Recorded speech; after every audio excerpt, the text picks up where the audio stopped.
Hello, everyone, and welcome to Midnight Whispers. I know many of you listen to these stories to relax and slowly fall asleep. Before we begin, feel free to leave a comment and tell me where you're listening from tonight.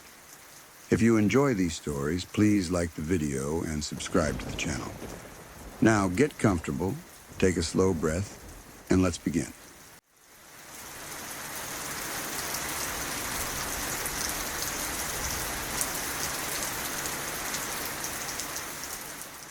My grandfather had passed away, but at the time, none of us kids knew yet. In our family, news like that did not always reach everyone at the same moment, especially because we lived in a rural area and people were spread out across different towns. On weekends, though, everyone usually gathered at one house. It was normal for cousins, aunts, uncles, and grandparents to all end up together, eating, talking, and letting the kids run wild outside. That day felt like any other weekend. The weather was nice, and a group of us cousins were playing in the front yard. We were laughing, chasing each other, and doing what kids do when they have space and freedom. The house sat a little back from the road, surrounded by open land so you could easily see anyone coming up the driveway or walking toward the porch. Nothing about that moment felt strange or different. It was just another ordinary family day. At some point, while we were playing, we noticed someone walking toward the house. It was our grandfather, who we all called Lolo. He was coming from the direction of the driveway, moving at a steady, familiar pace. He was dressed the way we always remembered him, and he was wearing his hat.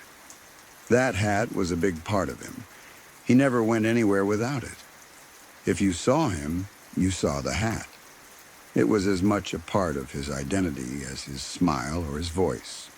We all reacted instantly, the way kids do when they see someone they love.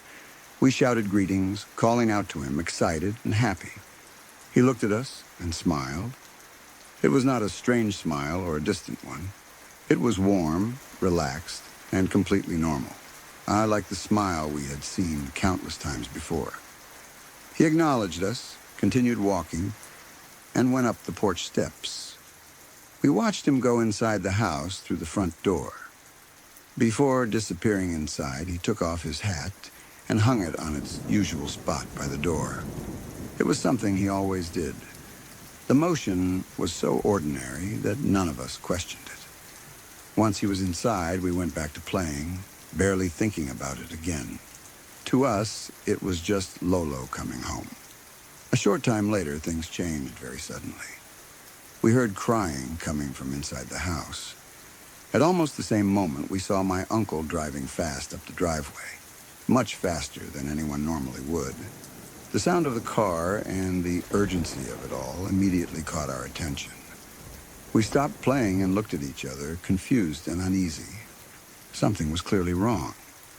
We ran toward the house, our excitement turning into worry.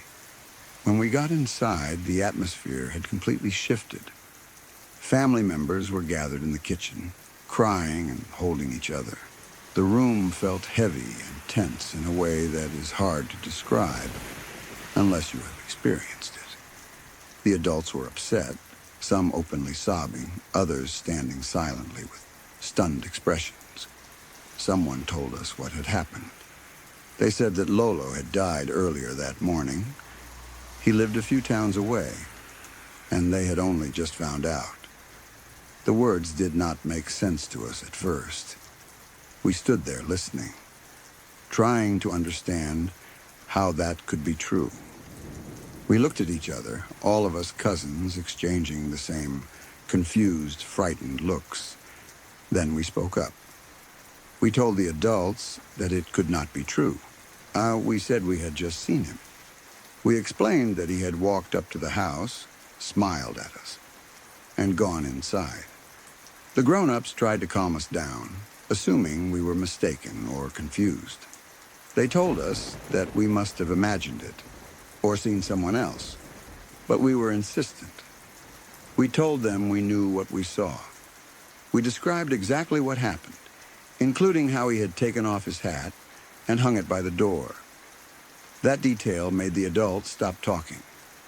There was a long pause, the kind where the air feels frozen. Then everyone rushed toward the front door, and there it was. Lolo's hat was hanging exactly where we said it would be, right by the door in its usual place. The house went silent. That hat was not something that could easily be explained away. He never went anywhere without it. Even more unsettling was the fact that my grandfather had died earlier that morning far away. There was no way he could have physically been there. And yet, there was the hat. The adults stood there staring at it.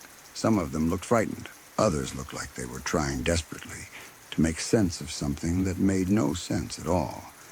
No one spoke for a long moment. The usual noise of family gatherings was gone. Everything felt unreal, like time had slowed down. As kids, we reacted differently. We started running through the house, calling out for him. We searched room after room, convinced that he must still be there somewhere. We kept calling his name, expecting him to answer, to appear, to laugh, and tell us it was all a misunderstanding.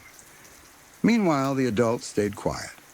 They did not stop us, but they did not join us either. You could see fear and shock on their faces. Some of them looked like they were on the edge of panic.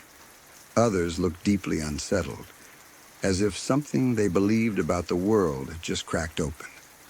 Later, more details came out. My grandfather had indeed died early that morning. My grandmother, who had been with him, had noticed that his hat was missing. She had searched the house and could not find it anywhere. It was as if it had simply vanished. No one ever touched the hat after that. We left it exactly where it was. No one took it down. No one moved it. It stayed hanging by the door, untouched, as if it belonged there. It felt wrong to interfere with it, like doing so might break something that we did not understand. The house felt different after that day. Even as time passed, there was a sense that something important had happened there. The adults did not talk about it much, especially around us kids, but you could tell it stayed with them. Every now and then, someone would glance at the door at the place where the hat had been. As I grew older, I thought about that day often. I tried to make sense of it in different ways. I wondered if grief could cause shared memories, or if our young minds had somehow created the same image. But the details were too consistent. All of us saw the same thing. We remembered the same smile, the same movements, the same moment of him hanging up his hat. What makes it hardest to explain is how normal it all felt at the time. There was no fear when we saw him, no sense of anything being wrong. It felt comforting, familiar, like he had come home one last time. I do not know what happened that day. I cannot say for sure that it was something supernatural, but I also cannot dismiss it. There are moments in life that do not fit neatly into logic, moments that stay with you because they challenge what you think you know. That day changed how I think about death, about goodbyes, and about the connections we have with the people we love. Whether my grandfather came back to say farewell, or whether something else happened that we cannot explain, the memory remains vivid and real. We did not just imagine him. We saw him. We greeted him. He smiled at us. He walked into the house, and he left his hat behind. And sometimes that feels like the most important part of the story.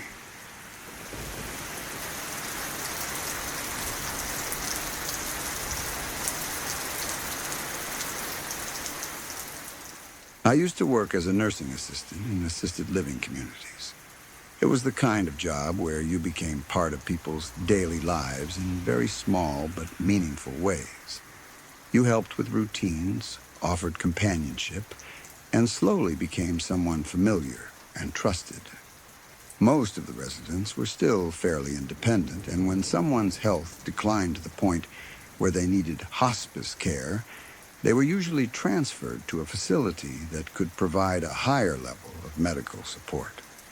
Because of that, I did not experience death very often when I first started working there. When I was new to the job, there was one resident who quickly became my favorite. I will call her Marilyn. From the beginning, she stood out to me. She was completely alert, aware of her surroundings, and sharp-minded. She loved conversation and had a quiet sense of humor. One of our favorite things to do together was play Scrabble. We would sit at the table, carefully placing letters, talking casually as we played.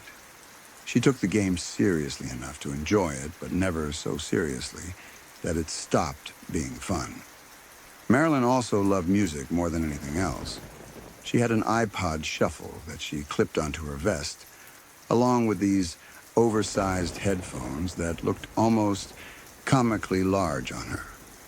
She would sit quietly for long stretches of time, listening to her favorite songs, completely absorbed. Music seemed to bring her peace in a way nothing else did. It was not just something she enjoyed. It was something that grounded her. Over time, though, I began to notice small changes. At first, they were easy to overlook. She would hesitate before doing things that had once come naturally to her. Sometimes she would forget a step in her routine or struggle with something simple, like fastening her clothing.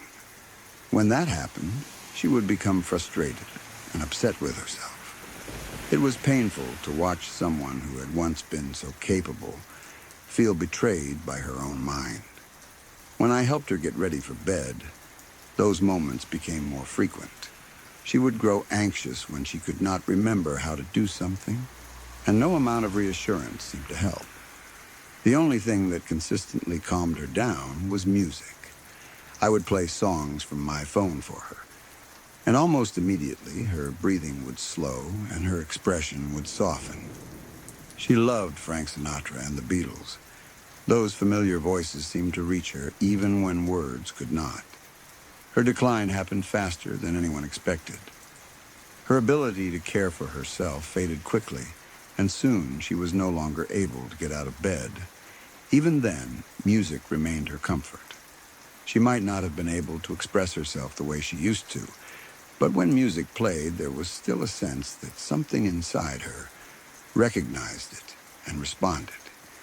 This was during the height of COVID, a time when everything in healthcare felt heavier and more complicated. Marilyn's quality of life was declining so rapidly that a transfer to another facility did not feel right. She had her own apartment in the assisted living community, surrounded by her belongings, familiar sounds, and familiar faces. It was the place where she felt safe. We made the decision to let her stay where she was, rather than moving her somewhere unfamiliar in her final days. By the end, her dementia had progressed to the point where she could no longer remember how to swallow.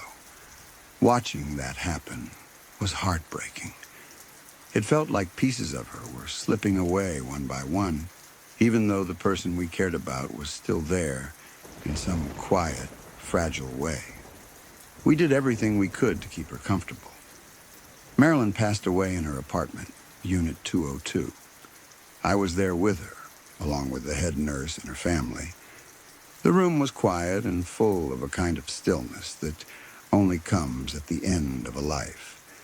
There was sadness, of course, but also a sense of relief that she was no longer struggling. She died in the place she knew, surrounded by people who cared about her. After she passed, I performed her post-mortem care. It was one of the hardest parts of the job, but also one of the most meaningful. I styled her hair the way she liked to wear it, carefully and gently, wanting her to look like herself. I even clipped her little iPod onto her shirt, the same way she always wore it. It felt important, like honoring who she was right up until the end. A few days after Marilyn died, something unusual started happening. There was a woman who lived in Unit 203, right next door to Marilyn's apartment. During the night shift, she began wandering into the lobby at exactly the same time each night, always around 3 a.m. She was visibly upset and complained about loud music coming from Unit 202. She said the music was so loud it was deafening and that it was keeping her awake. This happened more than once. Every time, the night shift worker would go to check Unit 202. The apartment was vacant, just as it had been left, full of Marilyn's belongings. There was no one inside, and there was no music playing. The hallway was quiet. Nothing seemed out of place. The neighbor insisted she could hear it clearly. To her, it was unmistakable. Music, loud and constant, coming from the empty apartment next door. But no one else ever heard a thing. It did not feel scary in the way ghost stories usually do. There were no shadows, no sudden noises, no sense of danger. If anything, it felt deeply sad. Knowing how much Marilyn loved music, knowing how much comfort it had brought her, it was hard not to connect the two. Whether it was something supernatural, a trick of the mind, or something else entirely, I do not know. See, working in healthcare teaches you that the human mind is powerful, especially when memory, loss, and grief are involved. But even understanding that does not make moments like that feel meaningless. Unit 2. O2 stayed quiet. Eventually, Marilyn's belongings were removed and the apartment was prepared for someone new. Life at the facility went on, as it always does. New residents arrived, routines continued, and the days blended into one another. But Marilyn stayed with me. I still think about her often. I think about the way she smiled when she played Scrabble, the way she relaxed when her favorite songs came on, the way music reached her when nothing else could. I think about that little iPod clipped to her shirt, and how something so small could hold so much comfort. The story of the music at 3 a.m. never felt like a ghost story to me. It felt like an echo, like a reminder of someone who loved deeply, lived fully, and left something behind that could still be felt. Not everything that lingers after someone dies is meant to scare us. Some things just remind us that they were here, that they mattered, and that they are missed. I miss Marilyn.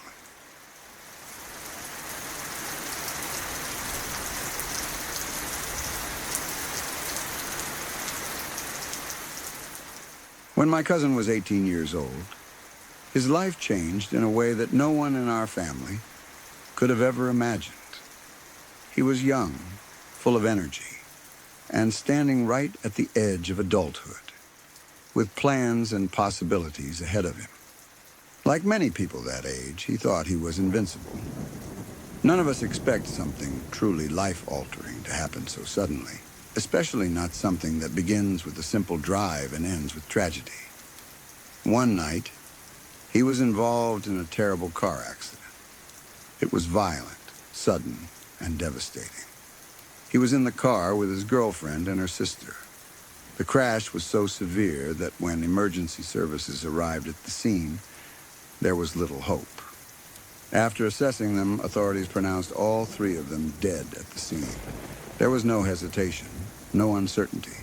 As far as anyone knew at that moment, 3 young lives were gone. News like that hits a family like a bomb. There is no gentle way to hear it. The police were sent to notify my aunt, his mother. When they arrived at her home, they carried the kind of silence that only comes with tragedy. They told her what had happened, that her son had been in a wreck, and that he had died along with the 2 girls in the car. In that moment, her world collapsed. Everything she knew, everything she had planned for her child's future, vanished in a few sentences. Even through the shock and unbearable grief, my aunt managed to think clearly enough to make one specific request. She asked that her son be sent to a particular funeral home. It was one the family trusted, a place she felt comfortable with. That request was honored. and arrangements began the way they always do when someone is believed to be gone. At the funeral home, the staff prepared to begin the embalming process. They had received the body with the understanding that death had already been confirmed. There was nothing unusual about this from their perspective. They had done this countless times before. Death, as tragic as it is, becomes routine in that line of work. But then something happened that no one was prepared for. As they were working on my cousin's body, he suddenly raised himself up and spoke. He looked around and asked, "Where the hell am I?" In that instant, the room changed forever. The shock must have been indescribable. A young man who had been officially declared dead, who was lying on a table in a funeral home, suddenly conscious and confused. The funeral director later said it was the first and only time in his career that he ever had to go home and change his pants. It was not meant as humor in the moment, but as a way to explain just how completely unprepared he was for what happened. What makes the situation even more unbelievable is the condition my cousin was in. The top of his head had been opened from the crash and his brain was exposed. By all medical logic, survival seemed impossible. There was visible, catastrophic trauma. No one expected him to be alive, let alone conscious enough to speak. Emergency services were called immediately, and my cousin was rushed to the hospital. Everything shifted from funeral arrangements to emergency medical care in a matter of moments. The same police officer who had come to my aunt's house earlier that day was sent back again.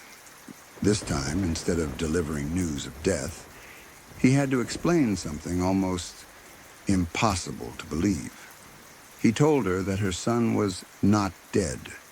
He was alive and in the hospital. Imagine hearing that. Hours earlier, she had been told her child was gone forever. She had begun the process of grief that feels endless and suffocating. Now, suddenly, she was being told that her son was alive. The emotional whiplash alone must have been overwhelming. Shock layered on top of grief, mixed with disbelief and fragile hope. Doctors were cautious, given the severity of his injuries, especially the trauma to his head. They prepared the family for the worst. They warned my aunt that if he survived, he would almost certainly be in a vegetative state. There was little expectation of recovery. They spoke in careful clinical terms, trying not to offer false hope. Even so, hope crept in. When someone you love comes back from the dead, even in the smallest sense, you cling to any possibility. The days that followed were filled with fear, waiting, and uncertainty. Machines monitored his body. Doctors watched for signs of brain function. Family members took turns sitting by his bedside, unsure of what they were hoping for or what they were afraid of. Every small movement felt significant. Every moment felt heavy. Weeks passed, and then something happened that no one could explain. My cousin began to improve. Slowly at first, then more noticeably. He responded. He became more aware. He regained functions doctors never expected him to regain. Each improvement challenged everything they had predicted. Where they had once spoken of permanent damage and a life without awareness, they now watched a young man fighting his way back. And then one day, he walked out of the hospital. Not carried, not wheeled. He walked. It was nothing short of a miracle. There is no other word that fits. Medical explanations can try to fill in the gaps, but even the doctors acknowledged that his recovery defied expectations. He had been declared dead. He had catastrophic head injuries. He had raised up in a funeral home and asked where he was. And now he was leaving the hospital on his own 2 feet. My aunt later said that day was both the worst and the best day of her life. Worst, because she had already lived through the unbearable pain of losing her son. Best, because she got him back. Few people ever experience both in such a short span of time. That kind of experience changes a person forever. It changes how you see life, death, and the thin line between them. It leaves questions that may never have answers. Where was he during that time? What happened in those moments when he was declared dead? Why did he come back when others did not? The family never fully stopped wondering. For my cousin, survival came with its own challenges, both physical and emotional. Coming back from something like that leaves scars that cannot always be seen. But he was alive. He had a future again, and that alone felt like a gift that could never be fully repaid. Stories like this are hard to believe unless you hear them from someone who lived through them. They sound like something out of a movie or an urban legend. But this was real. It happened to our family. It unfolded in police notifications, hospital rooms, and a funeral home where death was supposed to be final. Sometimes the line between life and death is not as clear as we think. Sometimes it bends in ways that make no sense at all. And sometimes, against all odds, someone steps back across it. My cousin did. And for my aunt, that moment when she learned her son was alive again will always remain both a nightmare and a miracle, wrapped into one unforgettable day.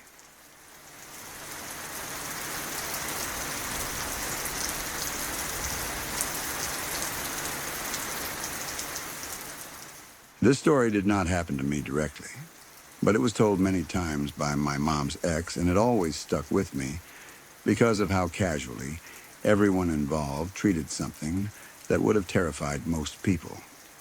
It takes place in the late 1960s, in a small town where life moved slowly and everyone knew everyone else. Back then, things were done very differently, especially when it came to work and family life.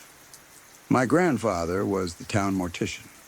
In a place that small, that role was not just a job, it was a part of daily life. Death was not hidden away behind large buildings or professional distance.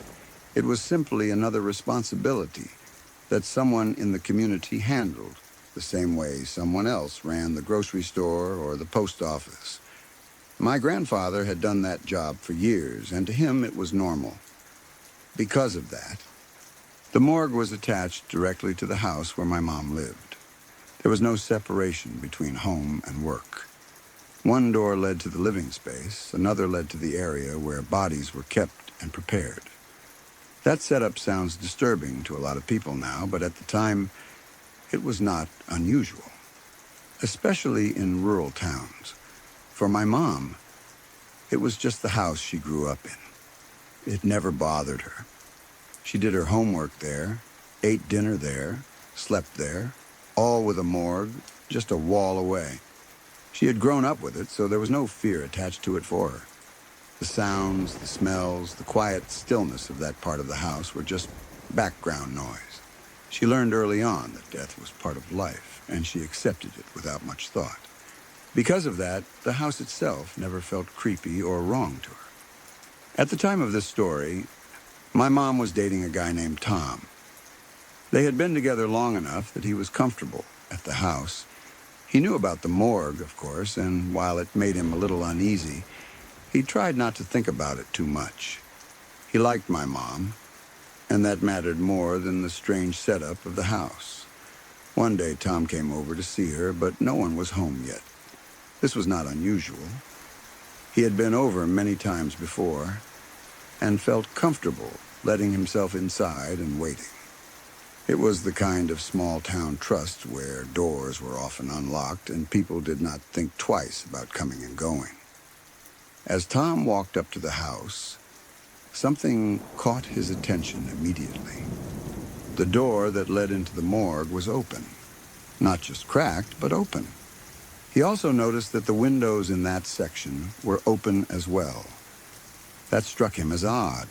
As far as he knew, no one was working at the morgue that day, and my grandfather was not home.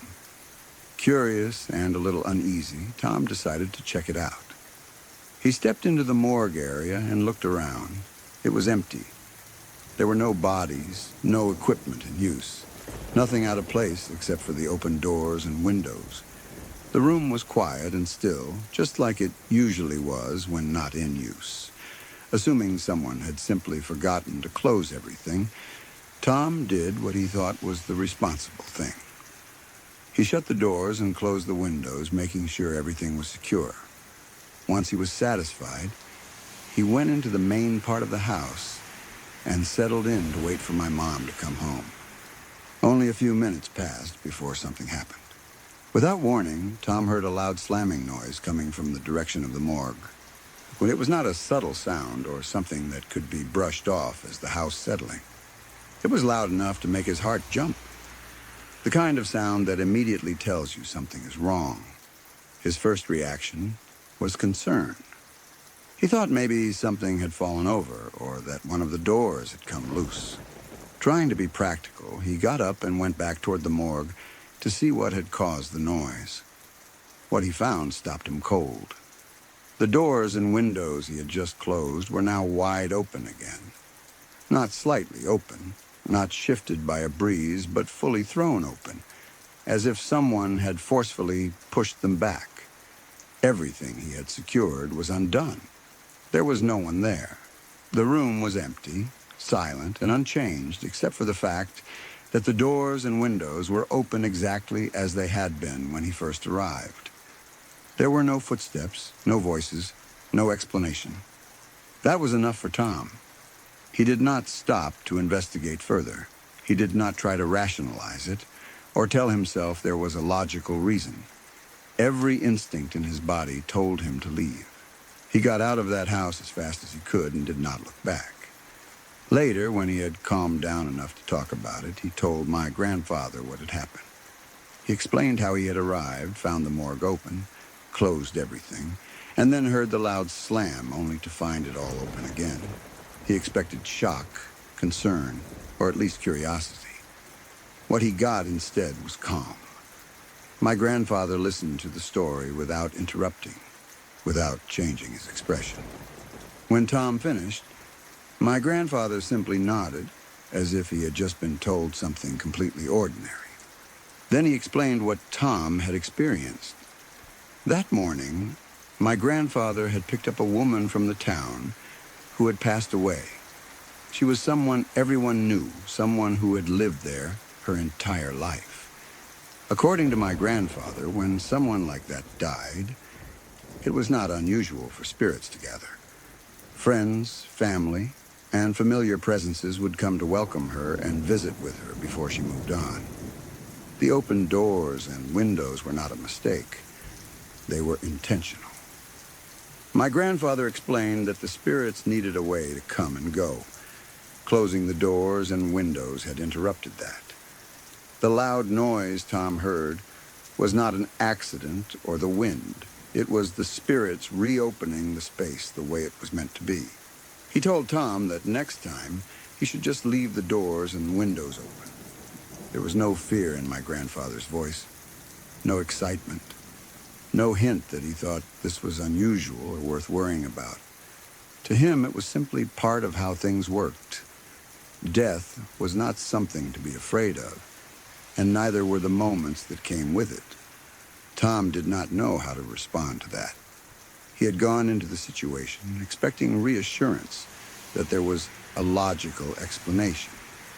Instead, he was told that what he experienced was completely normal, and that he had unintentionally disturbed something that was already in progress.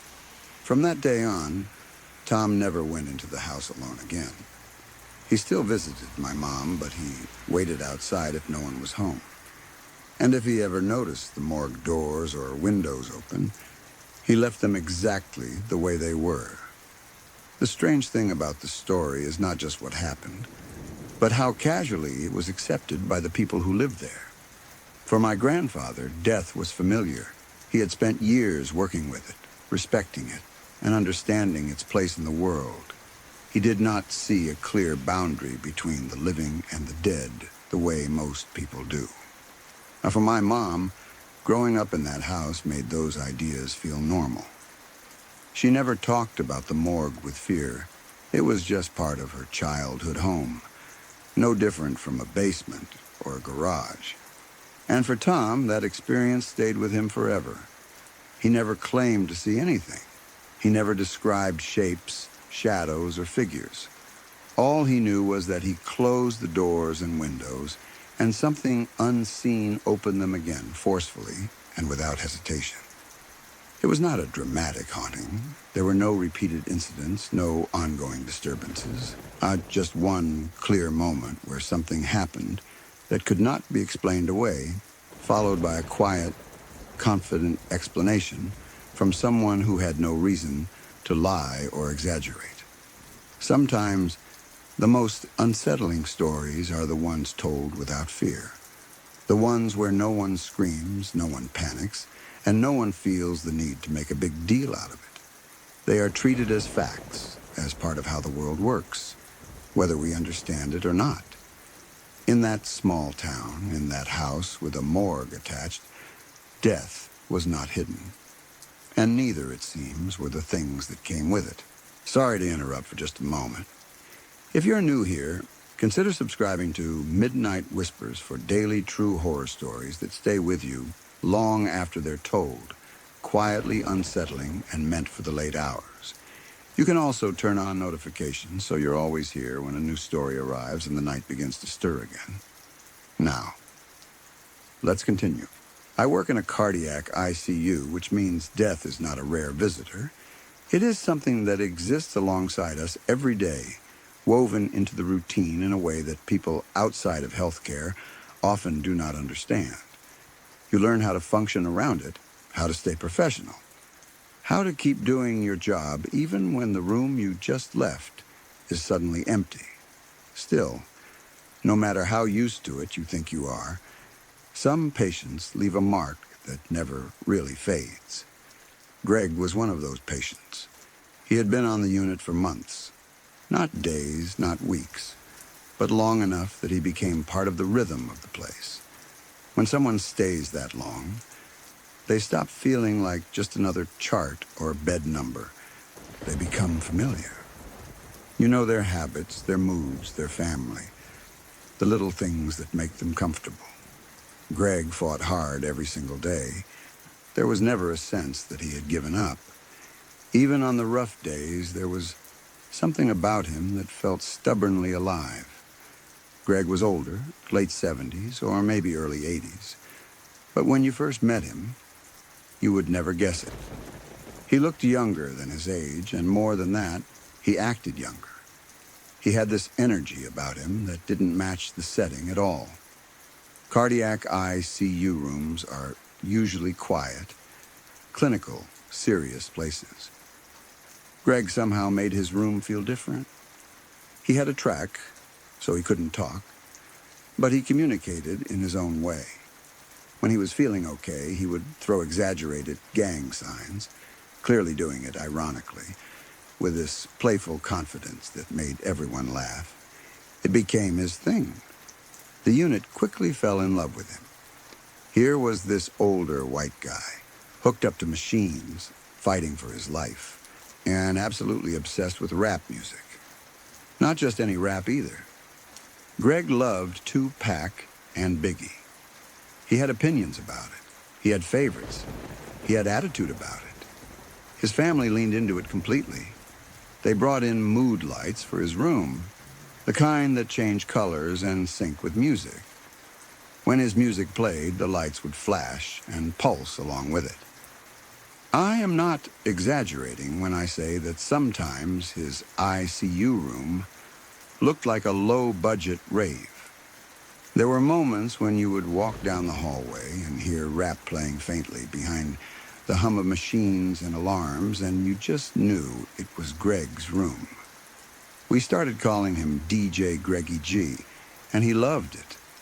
You could see it in his eyes, in the way he reacted when people came in smiling and joking with him. That music, those lights, that sense of personality, they mattered. They reminded us that he was still himself, not just a patient. For a while, it looked like he might actually make it.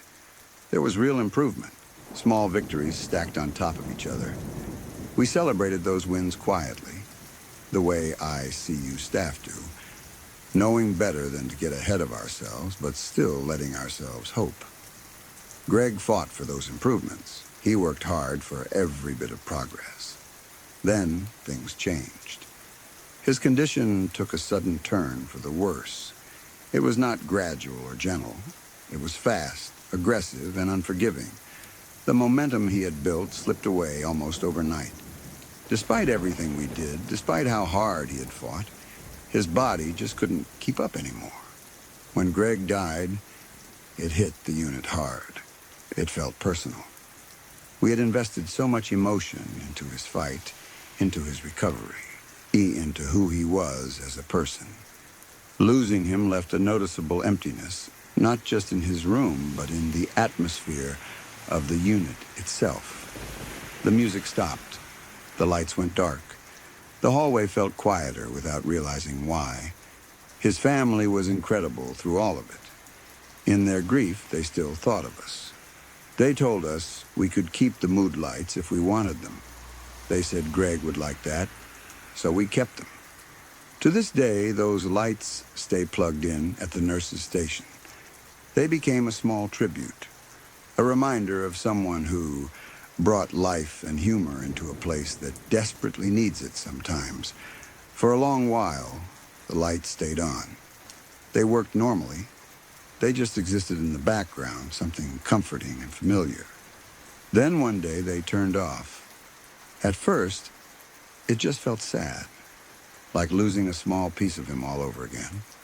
People tried to fix them. Different chords, different outlets, resetting them, everything you could think of. Nothing worked. We eventually accepted that they were done. It felt strangely symbolic, even though we tried not to read too much into it. And then, without warning, they turned back on. There was this brief moment of collective relief. People noticed. Someone smiled. It felt good, like getting something back that you thought was gone. But that feeling didn't last long. The lights didn't come back on normally. They started flashing erratically, not in sync with music, not in any recognizable pattern. Just chaotic, rapid bursts of color that didn't make sense. It wasn't the usual soft, pulsing rave effect Greg liked. It was aggressive, disorganized, wrong. People commented on it. Someone joked nervously about Greg being back on the decks. Another person unplugged them. But when they were plugged back in, the same thing happened. Flashing wildly, no rhythm, no reason. Then we heard screaming. It came from the patient who was currently in Greg's old room. We rushed in immediately. The patient was an older woman who was confused at baseline. She had dementia and would say unusual things fairly often. We were used to redirecting her, calming her down, reassuring her. At first, we assumed this was just another episode. But this was different. She was visibly distressed in a way that felt more focused, more intense. When we asked her what was wrong, she pointed toward the hallway. She said she had been watching the flashing lights. To be fair, from her room, she could actually see them at the nurse's station. That part made sense. Then she said she saw something else. She said that as the lights flashed, she saw the silhouette of a man cast onto the wall. Not a shadow from someone walking by. A shape that stayed too long. A figure that didn't move the way people do. And then she started yelling. She was screaming over and over. "Tell Greg to leave. It's not his room anymore. Tell Greg to go. This isn't his room." The room went silent. There was absolutely no way she could have known that name. No one had mentioned Greg to her. There was no reason for her to associate that room with anyone named Greg. And even if somehow someone had casually mentioned it in passing, her memory was not capable of holding on to something like that. She couldn't remember what she had eaten an hour earlier, but she knew that name. She knew it clearly enough to shout it. She knew it strongly enough to be upset about it. She was adamant that whoever or whatever she was seeing did not belong there anymore. We calmed her down eventually. We reassured her. We stayed with her until she settled. But the energy in that room changed after that. The joking stopped. No one laughed it off. No one tried to explain it away out loud, even if they were doing it silently in their own heads. The lights were unplugged again. No one rushed to turn them back on. Working in critical care teaches you to live in uncomfortable gray areas. You see too much to believe everything is coincidence, but too much to confidently say you understand any of it either. You learn that places hold memories, that emotions linger, that people leave impressions behind that don't disappear when their heart stops beating. Was it Greg? I don't know. I can't say that with certainty. Maybe it was faulty wiring. Maybe it was coincidence layered on top of grief and exhaustion. Maybe it was a confused woman projecting something from her own mind. But there is no denying how specific it was. She didn't just say someone was there. She didn't just say she felt watched. She used his name. She told him to leave his room. And she was right about one thing. It wasn't his room anymore. But for months, it had been. And for months, he had filled it with music, color, and life. Maybe some part of that didn't want to let go right away. That story still comes up sometimes during quiet moments on the unit. Not in a sensational way, more like a shared understanding. Oh, a reminder that some patients become more than patients. They become part of the place itself. Greg was one of those people. And whether it was something supernatural or just the strange way grief echoes in spaces where people fight so hard to live, the moment stayed with all of us. DJ Greggy G, even after he was gone, still managed to shake the unit one last time.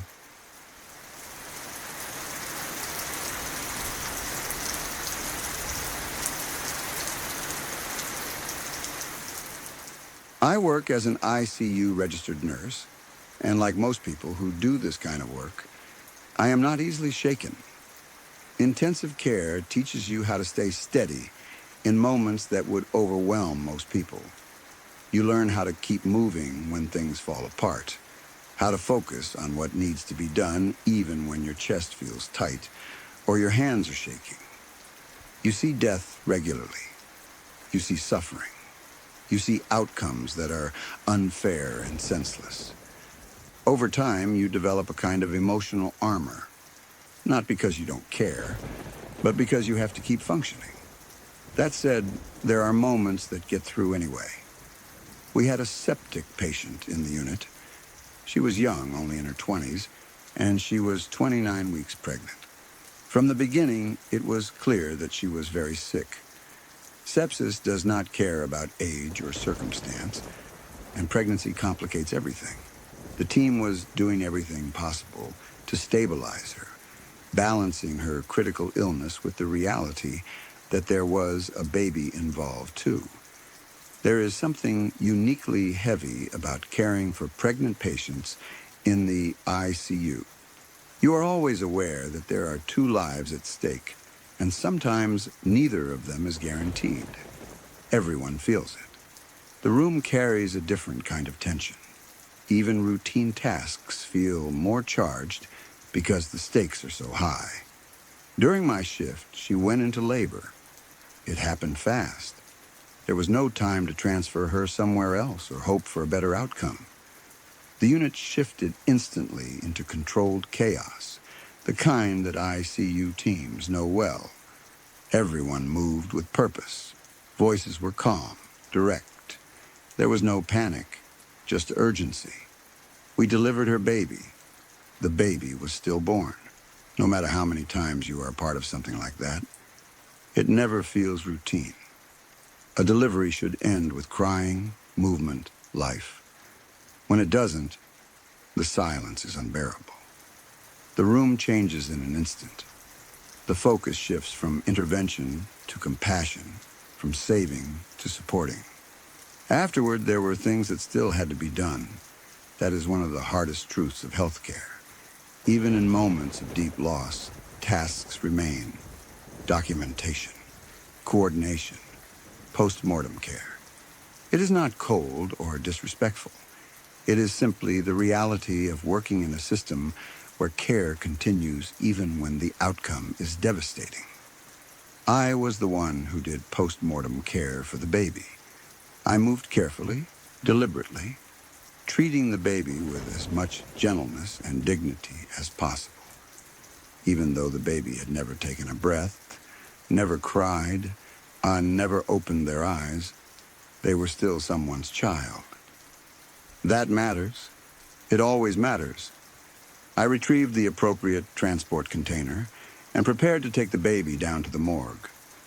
It was the middle of the night, the kind of hour when hospitals feel hollow and unreal. The hallways are quieter. The lights are dimmer. Sounds echo more than they do during the day. Everything feels slightly detached from time. I remember stepping into the elevator alone. The doors closed. The hum of the elevator began. It was quiet enough that I could hear my own breathing. I was tired, emotionally drained, and running on autopilot the way you do after something heavy. My mind was focused on getting from point A to point B, on finishing the task and returning to the unit. Then I heard a baby cry. Not a vague sound, not something distant or imagined. A clear, sharp, unmistakable wail. It came from inside the elevator. I completely lost it. Every rational thought left my body in an instant. My heart slammed into my chest. My hands started shaking violently. Without thinking, I ripped open the cover and grabbed the zipper on the body bag. My mind was screaming that something was wrong, that I had missed something impossible, that this could not be happening but was happening anyway. As I started to unzip the bag, I heard a voice. It was calm, male, steady. It said, "Hush, little one. I've got you. No need to cry." The crying stopped immediately. The silence that followed was absolute.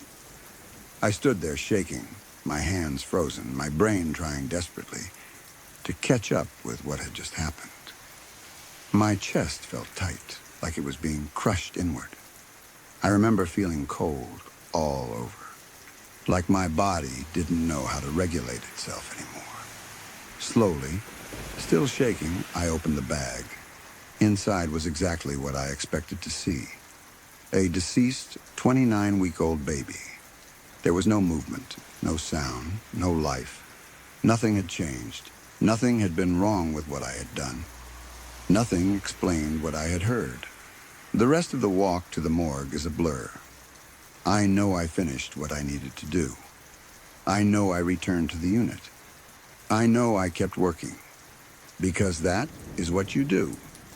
But I was operating on pure muscle memory. Inside, everything felt wrong.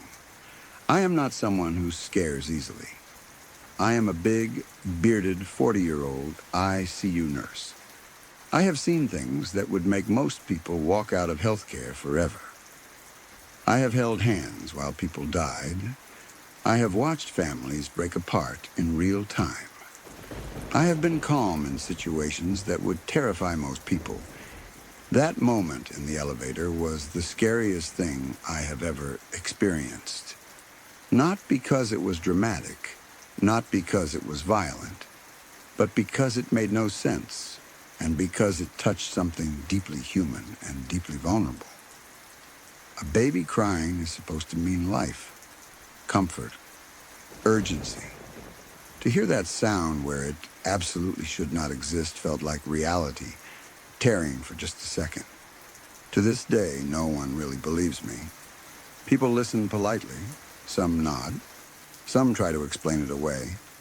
Stress, auditory hallucinations, exhaustion, trauma, the mind playing tricks. I understand all of those explanations. I work in medicine. I know how the brain can respond to extreme situations. But knowing that does not erase what I experienced. I don't speculate about what the crying was. I don't speculate about the voice. I don't want to. Putting a name to it feels unnecessary and somehow disrespectful. Some things do not need to be labeled to be real. They just are. Even now, typing this out, I can feel my chest tightening again. My body remembers it, even if my mind tries to keep it at a distance. That kind of reaction doesn't come from imagination alone. It comes from something that hit deep, fast, and hard. Healthcare workers carry things like this quietly. There isn't really a place to put them. You can't bring them home and set them down. You can't easily talk about them without feeling like you sound unhinged or dramatic. So they stay with you, tucked into the corners of memory, surfacing when you least expect it. I don't know what happened in that elevator. I only know what I heard, how it felt, and how profoundly it affected me. And I know that in a job where death is common and fear is something you learn to control, that moment broke through all of it. Some experiences don't ask to be believed. They don't need witnesses or validation. They exist whether anyone else accepts them or not. That one exists with me, and it always will.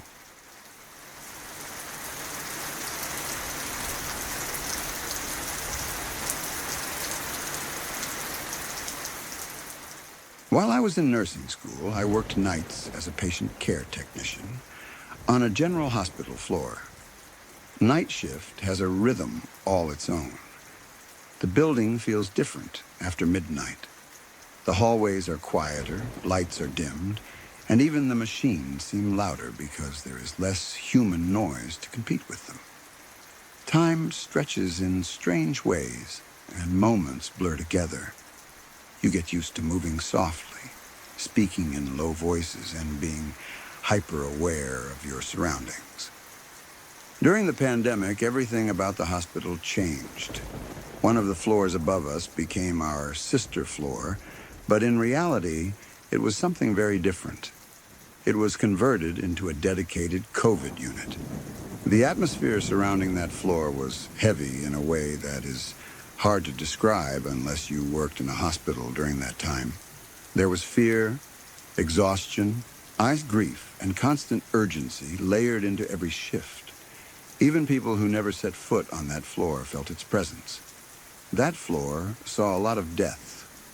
One night, during a particularly quiet stretch on our unit, we got a call from upstairs.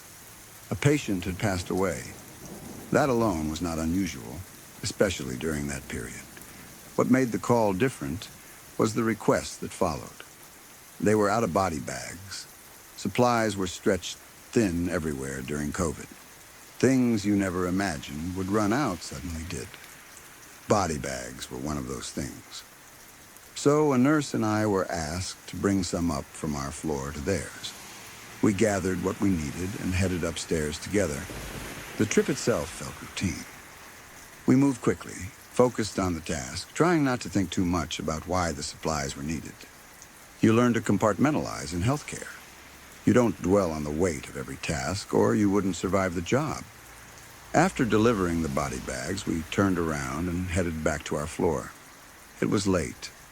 The hallways were quiet. There was a sense of stillness that felt thicker the higher up we were in the building. We stepped into the elevator together, wheeling the cart with us, and pressed the button for our floor. The doors closed like normal. But the elevator didn't move. At first, neither of us thought much of it. Elevators pause sometimes. You expect a brief delay, a small mechanical hesitation. We stood there in silence, waiting for the familiar sensation of movement that never came. Then, without warning, the elevator doors opened again. They opened to the same empty hallway we had just left. There was no announcement, no alarm, just the doors sliding open as if we had arrived somewhere. even though we clearly hadn't gone anywhere at all. A moment later, the doors closed again, and then the elevator started moving. The sensation was immediate and unmistakable. We were going down. The sudden shift broke the quiet between us, and we both looked at each other at the same time.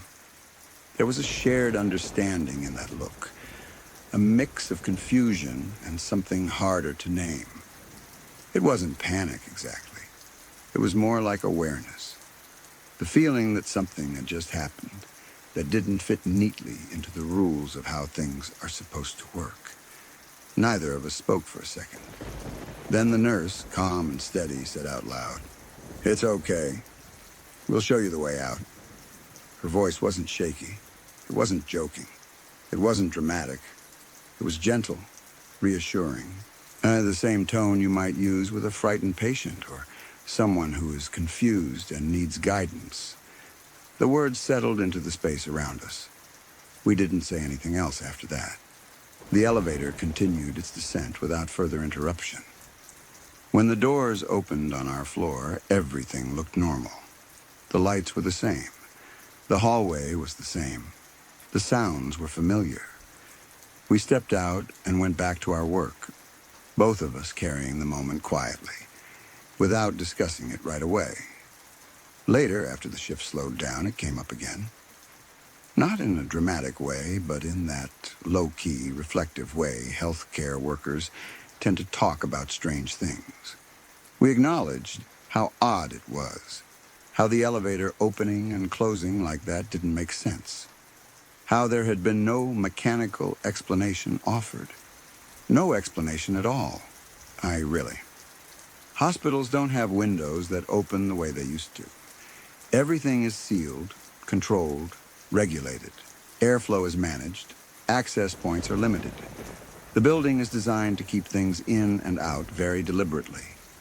The idea slipped into conversation naturally, almost half joking, but not entirely. If souls leave, maybe they take the elevator. It sounds silly when you say it out loud, especially to people who haven't worked in a hospital. But when you spend enough time in those spaces, you start to understand why ideas like that exist. Hospitals are places where beginnings and endings happen constantly. Birth, death, loss, recovery, miracles and failures all exist under the same roof. That kind of emotional concentration changes the atmosphere. It leaves impressions. There was nothing overtly frightening about what happened. No alarms, no shadows, no voices.